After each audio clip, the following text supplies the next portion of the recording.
I smelled the smoke before I saw the red tag.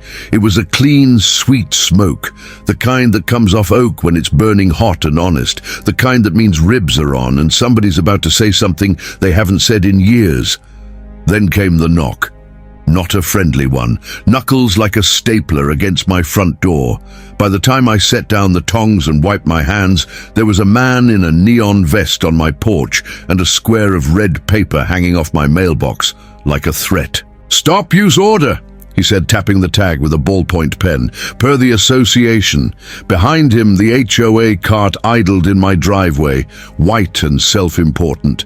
The president, blazer, sunglasses, clipboard balanced like a sword, didn't get out. She just lifted a hand, the way a judge lifts a gavel when the jury is mostly for show. "You can't tag my mailbox," I said. "That's federal property." The vest guy nodded, already deflating. He took the tag off the mailbox and clipped it to my porch light instead, and you could tell this wasn't the first time someone had corrected him. "I'm just the contractor," he muttered. "They said you're in violation. Nuisance smoke." "From a barbecue," I said. "From a barbecue," he agreed, like he'd just been asked to confiscate a grandma's pie. Across the lawn, under the small umbrella of my maple tree, my grill stood with the lid closed and the thermometer steady at 225 degrees, exactly where I'd been coaxing it for an hour. It wasn't belching, wasn't rolling, wasn't doing anything you could call unruly. What smoke there was curled thin and blue and disappeared before it hit the sidewalk. My daughter had chalked hopscotch squares 5 feet from the patio, and they hadn't even gone ashy. It was a Sunday. It was early. It was the smell of home. The HOA president finally dismounted from her cart. "Section 14(6), she said, tapping her clipboard. "No odors offensive to neighboring lots. We've received multiple complaints." "From who?" "That is confidential." "You can't make confidential into a law," I said, "and you can't make offensive into a measurement." She smiled the way people do when they think they have time on their side. "Fines begin at $100 today," she said. "They escalate daily. If they remain unpaid, they can be attached to the property." "A lien," I said. "A remedy," she said. Behind me, a screen door opened. My wife, Tessa, was holding a bowl of rub like it had feelings. Behind her, my mother wiped her hands on a dish towel and whispered, "Be nice," which is what she's whispered to me during every argument I've ever had that mattered. "Mom," I tried, softening it. "We're cooking. That's what grills do. The city allows it. It's one of the few things everybody in this neighborhood agrees on. Saturday yard sales, Sunday church, and the smell of someone else's lunch. If there's a problem with my setup, I'll fix it. But I'm not turning it off because an anonymous rumor doesn't like ribs. You'll turn it off because you're in violation," the president said. "We've documented." "What did you document?" I asked. "A picnic?" She didn't answer. She clipped a duplicate red tag to the handle of the grill like she was deputizing it and got back in the cart. The contractor shrugged in the universal language of men who get paid by people they don't admire and wandered after her. The cart puttered down the street at exactly the speed of pettiness. I lifted the lid. The ribs winked back at me, lacquered and patient. My dad, who never says anything during a confrontation and then says exactly one thing afterward, said his one thing. "If they think that's offensive, they've never met your Uncle Lou." We ate. We talked around the red paper like it was a rude bird on the lawn that might fly off if we ignored it.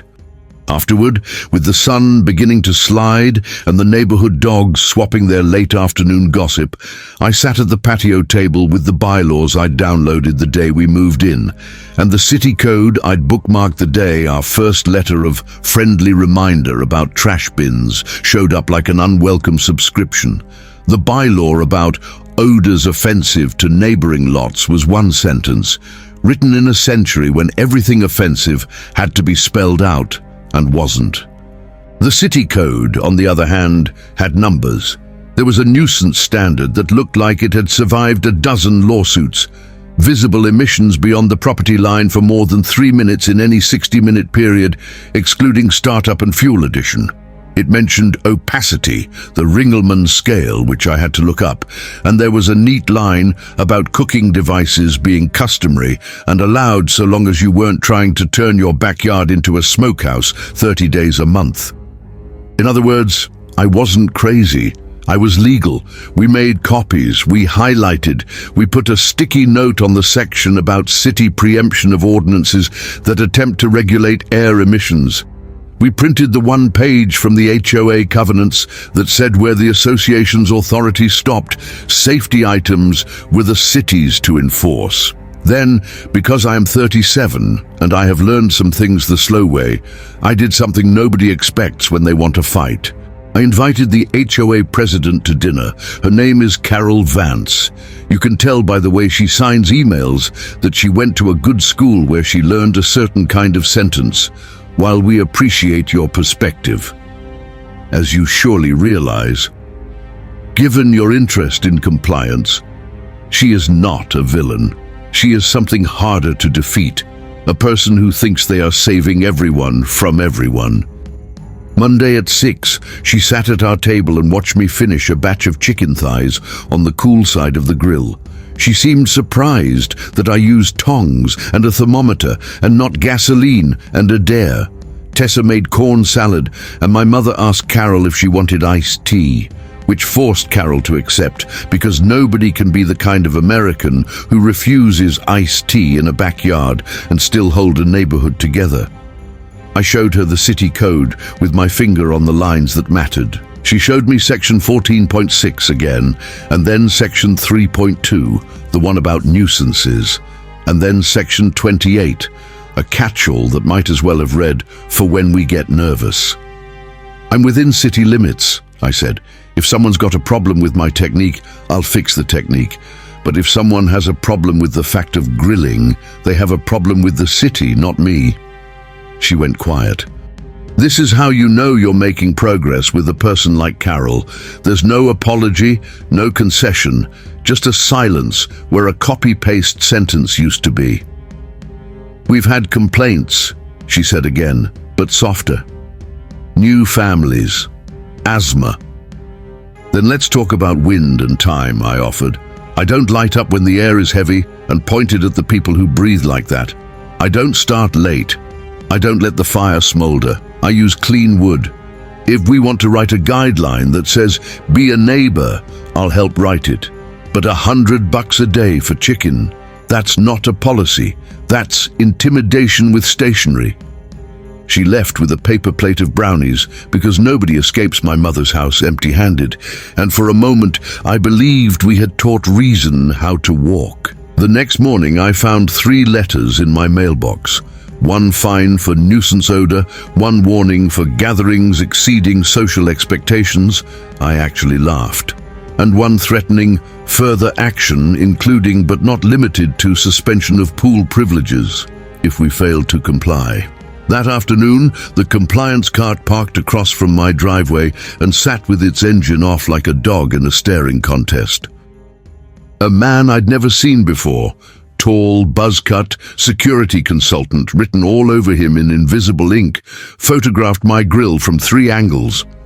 My daughter came out with chalk on her hands and asked if he wanted to play. He didn't answer. My wife closed the door, and somehow that made the house feel smaller. Intimidation is not always loud. Sometimes it's a camera where there hasn't been one before. Sometimes it's a knock at dinner time when you know dinner matters. Sometimes it's a reminder that your home does not sit on an island, but in a grid of lines that can be used to draw boxes or bridges, depending on who holds the pen. I emailed the city's code enforcement office. I didn't file a complaint. I asked a question. Can you clarify the city's standard for cooking smoke? I wrote. If I'm within your limits, does the HOA have authority to ban or fine me? Marisol Ortega, who signs emails like a person and uses commas like she trusts you, replied within an hour. She attached a PDF with the city's nuisance standard and a short sentence that made my shoulders drop 3 inches. Cooking devices used in a customary manner are permitted. Our office evaluates complaints by duration, opacity, and wind, excluding startup and wood replenishment. If you'd like a courtesy inspection during a cook, we can schedule it. Thursday, I wrote back, 5:30. Thursday afternoon, I lit the coals 30 minutes early and brought the dome up to where it needed to be. I used the good charcoal, the kind that doesn't spark like a temper. I stacked the wood list just off the fire, not on it. When Marisol pulled up in a city Prius, the neighborhood had already started circling, the woman 2 houses down who thinks every rule is the end of the world, the guy on the corner who will vote for anything if you call it a pilot program, 2 kids on scooters, a man I didn't recognize who tried to look like he had somewhere else to be and failed. Marisol watched the plume for 5 minutes with a stopwatch and a phone camera. She stood at my property line, and then at the sidewalk, and then across the street. "You're well under," she said. "Startups make the worst show. After that, it's about technique. You're not smoldering." Carol's cart arrived mid-sentence. She stepped out with a folder like a shield. "Inspector Ortega," she said. The way she said it had all the vowels of a person trying to decide whether she was being rescued or arrested. "I'm here on a courtesy inspection," Marisol said. "Mr. Lane requested clarification." "This is an HOA matter," Carol said. "This is a city matter," Marisol said, voice even.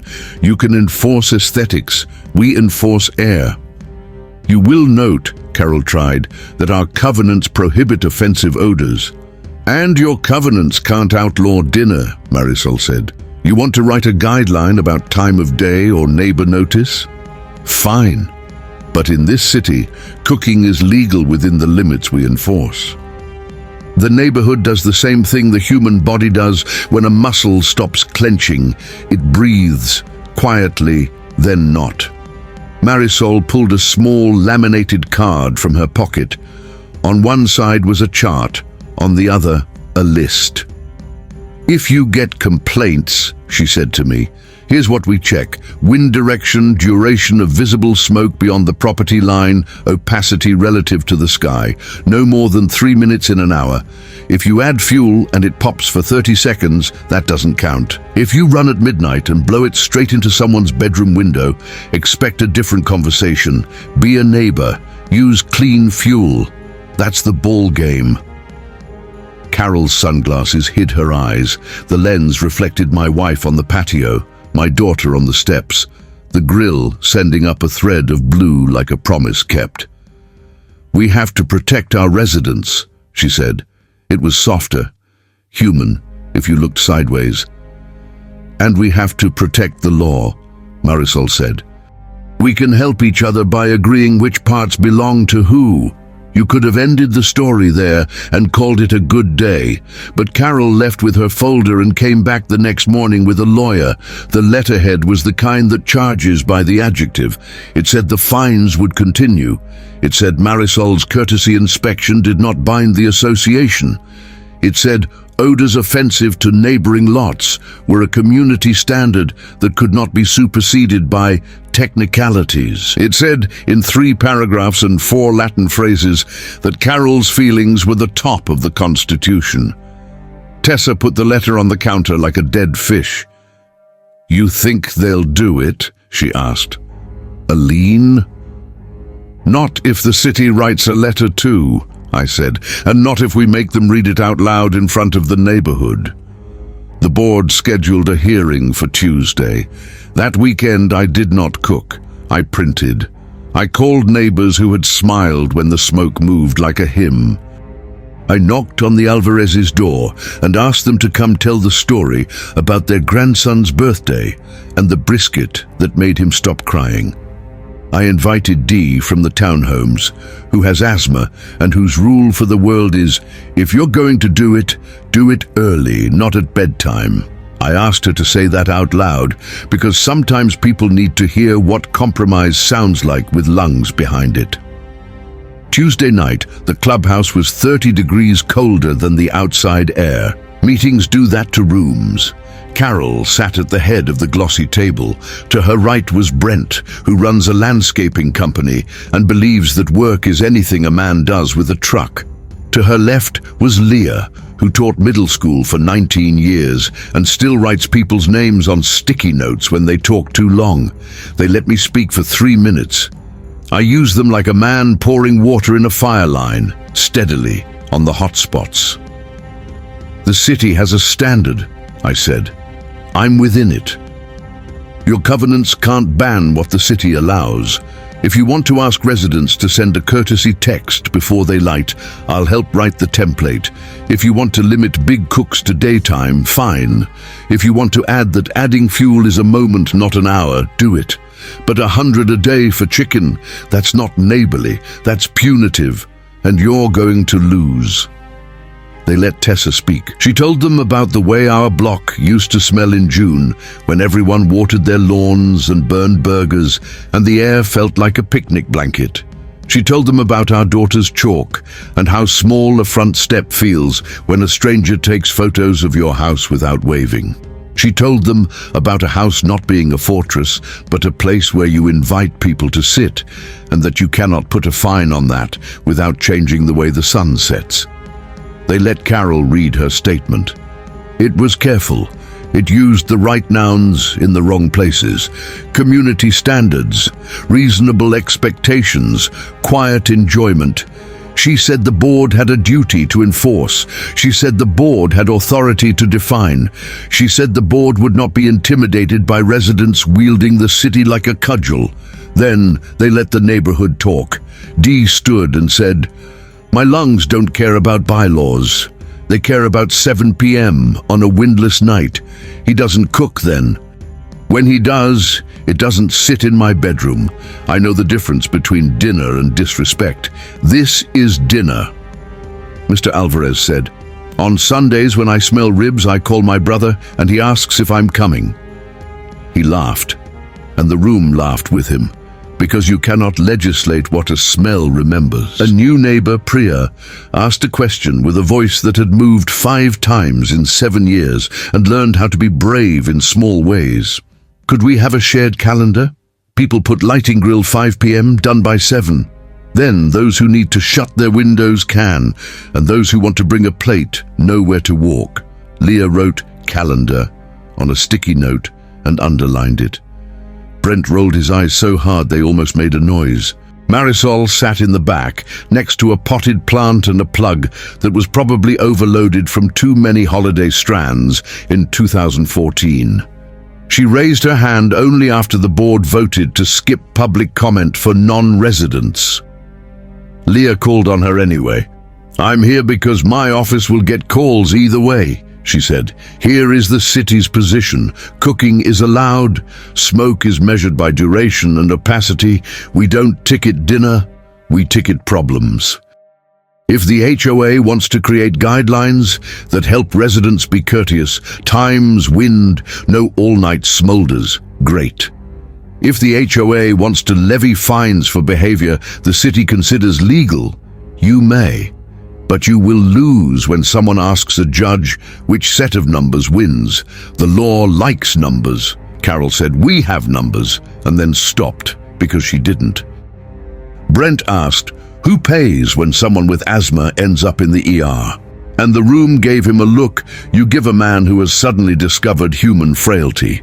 Dee answered, "I pay my co-pays, the same as I do in cedar season.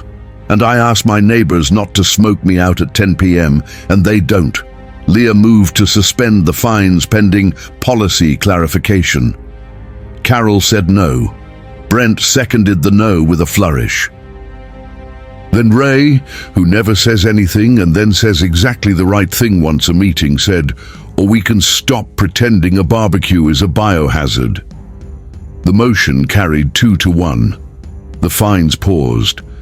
Carol's mouth became a straight line that could have cut paper.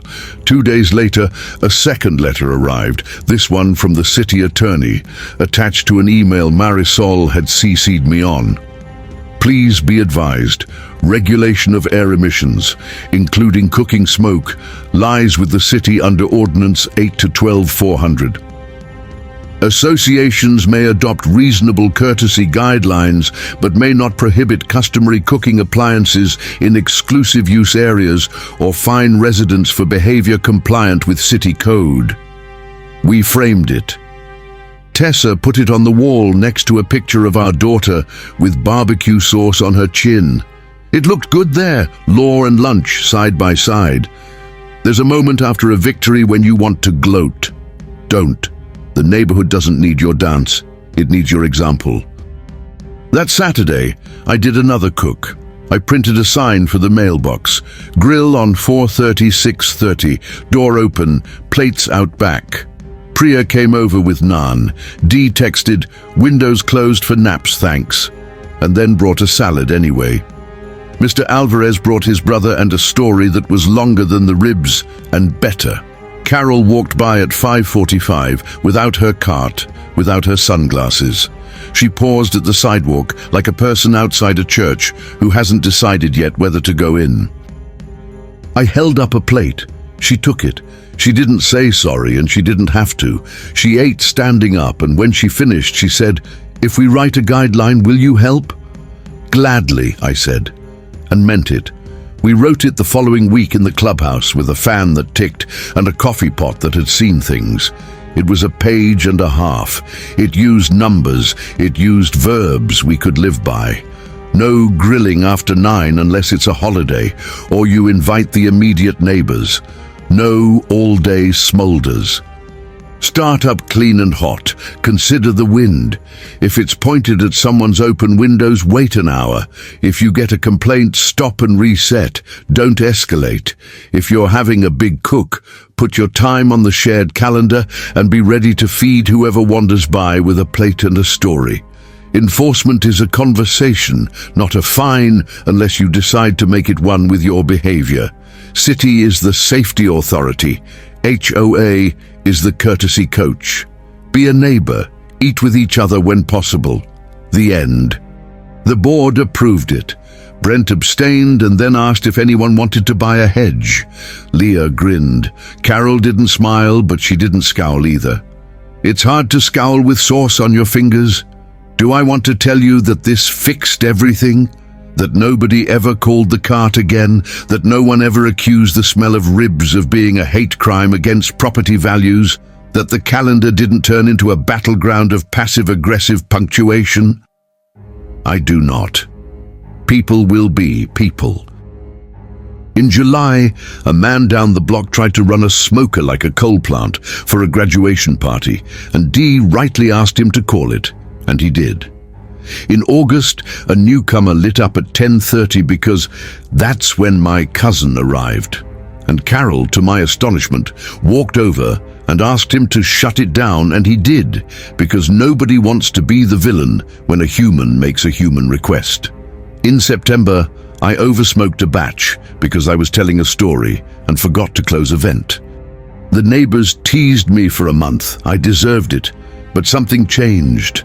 The cart stopped idling in front of my house. The camera people found a new hobby. The letters stopped pretending law was a feeling.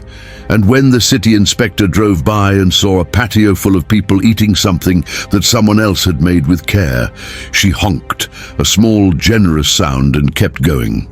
A year later, that red tag lives in our junk drawer under a rubber band ball and a collection of batteries nobody trusts. Sometimes I take it out and look at it the way a person looks at an old cast.